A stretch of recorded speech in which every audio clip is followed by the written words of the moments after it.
No one tells you what actually gets hard. Like, you expect the sleep deprivation, you expect the total chaos, and you even expect the laundry multiplying faster than the children themselves. But what you don't expect is how many tiny, invisible decisions that you're making every single day. Oftentimes before 10 a.m. And what nobody tells you is it's actually not the big hard things that wear you down. It's the accumulation of the small ones, the friction, the little moments where something that should take 30 seconds actually takes 5 minutes because something's not where it should be, or it's not stocked, or it's not ready, and then your toddler melts down. Yeah. So this video is about the small things that actually helped and help. Hello friends, welcome. If you're new around here, my name is Anne. I'm a holistic health coach, a plant-based mama, and now a mom to 3 boys, which is as wild as it sounds. Now, if you've been around here for a while, you'll know that I'm a systems person. Well, I've had to become one. And I've talked about this before, but what I want to talk about today is a little different. Because when my 3rd baby arrived, I realized that I didn't only need better systems.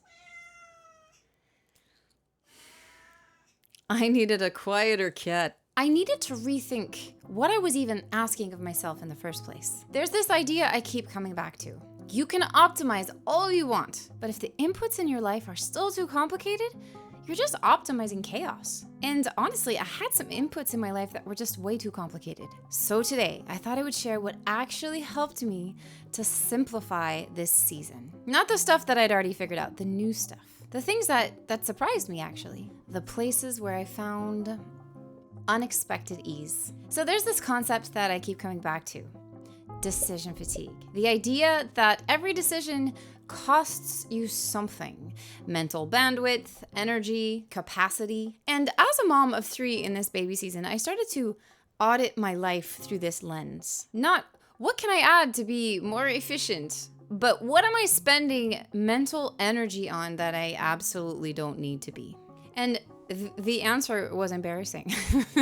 There are so many places where I was creating complexity for myself without even realizing it. So the ideas that I'm going to be sharing today aren't exactly glamorous, but they have made daily life feel calmer, smoother, and just more enjoyable, like on a palpable level. And that is what we're talking about. And actually, before I get into specific systems, I want to talk about something that fits exactly into this friction conversation. And I'm so delighted to be partnering with Coterie on this video. Because honestly, they have been a part of my life since my first son over 4 years ago. So Coterie is genuinely close to my heart. Because see, when you have a baby plus toddlers, the margin of things going wrong in the baby department is basically 0. A blowout mid-outing is not just a blowout, it's an outfit change and a whole bag situation. A reset of everyone's mood, and then your toddler freaks out. It's never just the blowout. So reliability in baby products, it's not a luxury. It is a systems requirement. And here's my honest story. Okay, so when I had my first, I tried a bunch of different clean diaper brands before landing on Coterie, and honestly, it was somewhat disastrous. One was even disintegrating like on my baby's bum. I had to put like 2 on at the same time. So there was constant leaks. There was a mountain of laundry because of it. And with a newborn, that's the last thing you need. And I was just beside myself. So Coterie was an absolute game changer for me and my family. The difference with Coterie was immediate and obvious. And I've been a subscriber ever since, through all 3 boys. And speaking of, I actually had 3 Coterie bums in this house until recently because my eldest son just graduated from the pant at night. But my toddler is still using the pant and my baby is in the diapers. So years of Coterie, this is not a casual endorsement. So here's what I love most, especially as someone who really cares what touches my baby's bodies. The diaper holds over 16 ounces of liquid, as confirmed in lab testing on the size 4, which means minimized leaks and blowouts. And in our case, more uninterrupted sleep. Big. I've talked about that before. The key to parenting is sleeping. Because it absorbs 10 times its weight in liquid with this proprietary top sheet technology that traps fluid inside the core. So it helps keep skin dry to minimize the cause of moisture-related rash. And these things, honestly, they matter enormously to me. And the materials, guys, it's genuinely the softest diaper on the market in multiple countries because I've traveled. It's the softest. It's like apparel grade softness. Of course, it's pediatrician recommended, it's hypoallergenic, dermatologist tested, and of course, they're made without fragrances, parabens, phthalates, chlorine, bleach, any of that stuff. And as a crunchy mama who has researched extensively, they passed every test. So I'll also say, you guys know I'm crunchy. And I've mentioned this before, but I do not cloth diaper, obviously. We tried it initially. We did. We tried it initially, and it just didn't work out for us. Because your baby's peeing all the time, so you're changing it all the time. Otherwise, your baby is sitting in their mess, so it ends up being tons of laundry, a heavy bum, or a wet bum. And it was friction. It was so much friction. So Coterie just removed that friction for us. Hallelujah. And that is everything in this season. So the thing I recommend most, especially to new moms, is the subscription. You set it up once. The diapers keep arriving, preventing you from doing last minute Target runs to get diapers because you're almost out. And this is one of the few things you can actually automate in the baby stage. And you absolutely should. So use my code VeggieAnn for 20% off, whether you do a one-time order or an auto renew. And if you do go the auto renew route, you get 10% off every monthly restock, plus a free trial of the pack of the next size up diapers, thanks to Coterie's Size Assist feature. So that's 20% off your first order on top of the 10% ongoing savings. It's genuinely the best way to do it. I am so grateful to Coterie for this partnership. Please consider using my link if you'd like to support me. I'd love to continue partnering with them. The link is in the description. I know you'll love them. So let's talk about the already done principle. This one sounds almost too simple, and yet let's talk about it. The rule is, if it takes less than 2 minutes and you're standing there, you do it now. You don't put it on a mental list. You don't tell yourself you're going to come back to it. You do it while you're already in that physical space. You wipe down the stovetop while you're waiting for the water to boil, or you put shoes away right when you come home and you don't leave them right by the door for later. Before I really committed to this, I had an endless invisible to-do list. A list of tiny little undone things that were like stalking me, constantly running in the background of my mind. And that little list was creating sort of a low-grade anxiety that I was mistaking for just being a mom of 3 kids. It turns out a lot of that feeling was self-generated. And when the little things are already done, or being done, your home just feels different. You feel different. It's hard to overstate. So next up is to put things where you use them and not where they belong. So I used to organize by category, like with like items. That makes sense. Except with a baby and 2 toddlers, I'm never where things go. I'm never where that category is. I'm wherever someone needs me. So I made a shift that sounds small, but it's actually made a really big difference, like in changing how our home functions. I stopped storing things where they belong on a map and started storing them where I actually use them. And those are not always the same place. And in this season of life, that matters enormously. So for example, there are 2 diaper stations in this house. There's the upstairs station and the downstairs station. And in that station, I have all that I would need. So that would be cream, diapers, wipes, an extra outfit, key. Now you might think, why are you storing clothes in random places? But that's where I need it. Because if I have to go to a different floor while I'm in the middle of changing my baby, that's an extra step. That's more chaos. Again, so my nursing stations where I nurse upstairs and downstairs, I have what I need. I have water, a snack, a charger, a burp cloth. I have what I need, so I don't have to ask someone to go get me something. And I can't tell you what that has done for my nervous system and not bugging my husband. And by the front door, socks, shoes, and sunscreen. The 3 S's. Because that's where we need them as we're going out the door. Yeah, should I store socks in their bedroom? Maybe. But I keep them by the front door because that just makes more sense. Because we all know that when you're leaving the house, it's a whole orchestration. And running back upstairs to get the socks, it's you know. I have all my tea stuff together in one little station. So my morning routine essentially has a home. So another example of this is we have the crayons extremely accessible for my son during quiet time. If they were stored away with like all the art supplies, it would just be complicated. He wouldn't be able to be autonomous in that way. So he's able to be quieter because he can access things himself and he can start on some art project. And hopefully that does not include coloring on the kitchen table, although I do have a magic eraser if that happens. Other examples is having a laundry bin on each floor. Yes, I have a laundry bin downstairs. I have one in the bedrooms, but I also have one downstairs because laundry happens downstairs too. And then with regard to books, I'm a firm believer in making sure you have books where you read them. So not just put where the books are and or in the bedroom, but we also keep them downstairs. We have some by the couch because we end up reading on the couch. So I make sure that there are books there.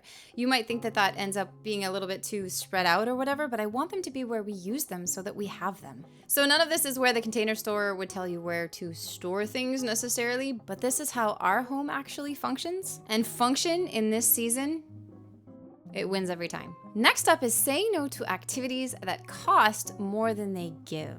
So this one is less logistical and more philosophical, but it's probably been one of the most impactful things that I've done. I started to ask myself before any commitment or outing or play date, any obligation, what does this actually cost me and is the return worth it? Some things are worth the chaos, like going to a park, for example. You have to get all the kids in the car, you have to get the gear and all the stuff, and then you have to leave and go to the park, but the kids enjoy it, they get fresh air, they get tired out, they nap well.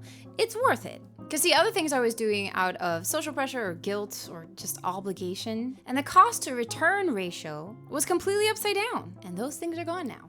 Being ruthless about what we say yes to in this season has given me back an embarrassing amount of energy and peace. Okay, next up, the evening reset window. Every evening, I do about a 20-minute reset of my house while the baby waits patiently or impatiently.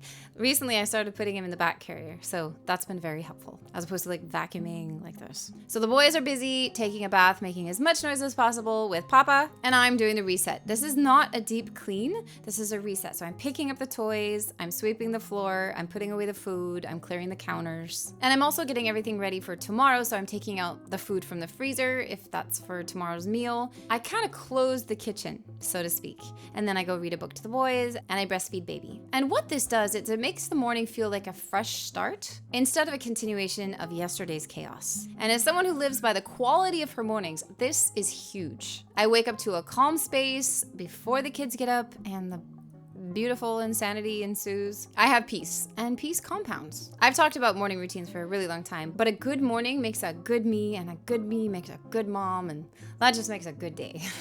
It sounds too simple. It is too simple. So next up, social media is not a default activity. So I want to talk about something that is stealing more from moms than anything else on this list. Not texts, not email, Instagram. And I say this as someone who literally has to be on Instagram for work. I'm not anti-social media, but I have watched it become the default thing that a lot of moms reach for in those moments, those rare moments of quiet. The children are playing independently, we reach for our phone. The baby latched, we reach for our phone. We have 30 seconds of quiet, and instead of breathing deeply, we reach for our phones.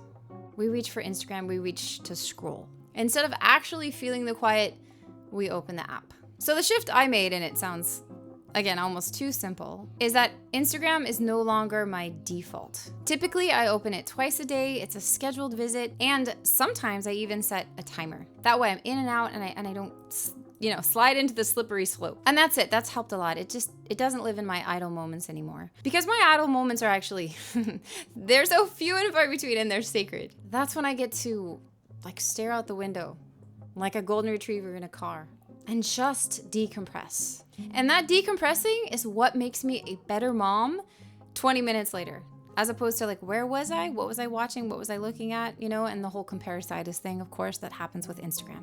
So next up is automating the recurring orders. Automate, my friends. I spoke a little bit about this before. If you have groceries or orders from say Azure Market or Thrive Market, things that you know that you always need, automate it. Diapers on subscriptions, supplements on subscriptions. Anything that is the same every time and that I know I'm going to need, I try to automate. Now this sounds boring. It is boring.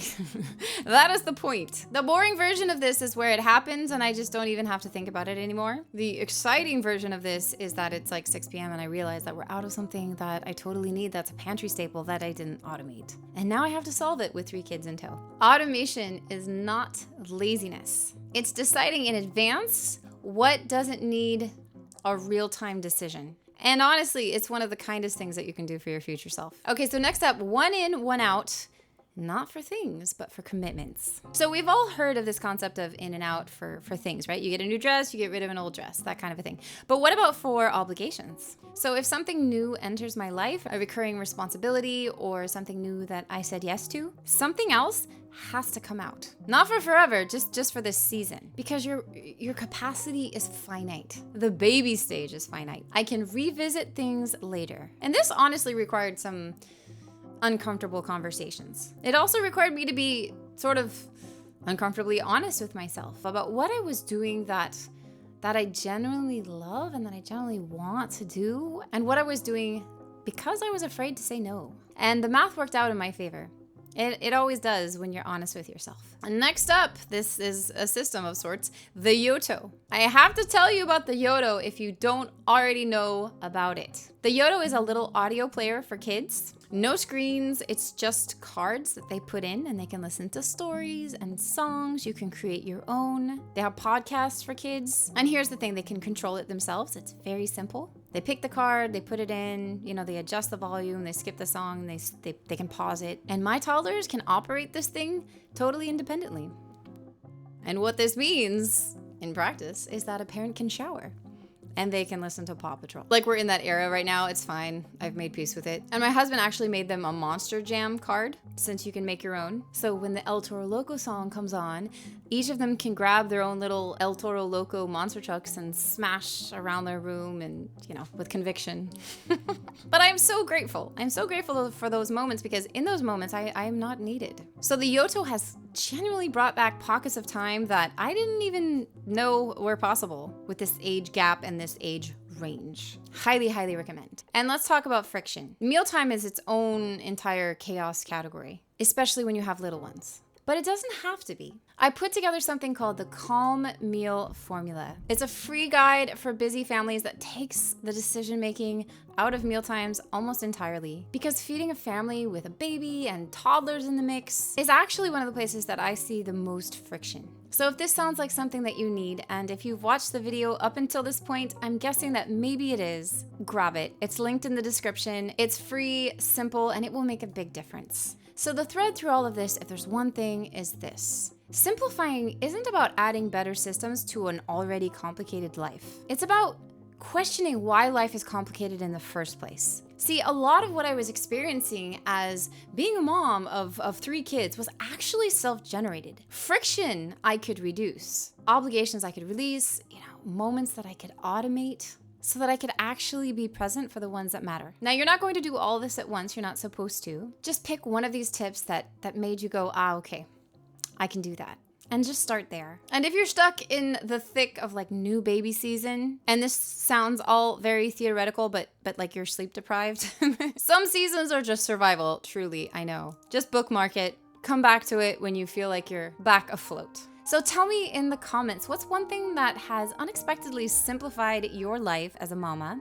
I read every one, so let's swap notes. And thank you so much to Coterie for sponsoring this video. If you guys would like to try the softest, best, most absorbent diapers, definitely check my link down in the description box. And I will see you guys next time on Veggie Magnifique.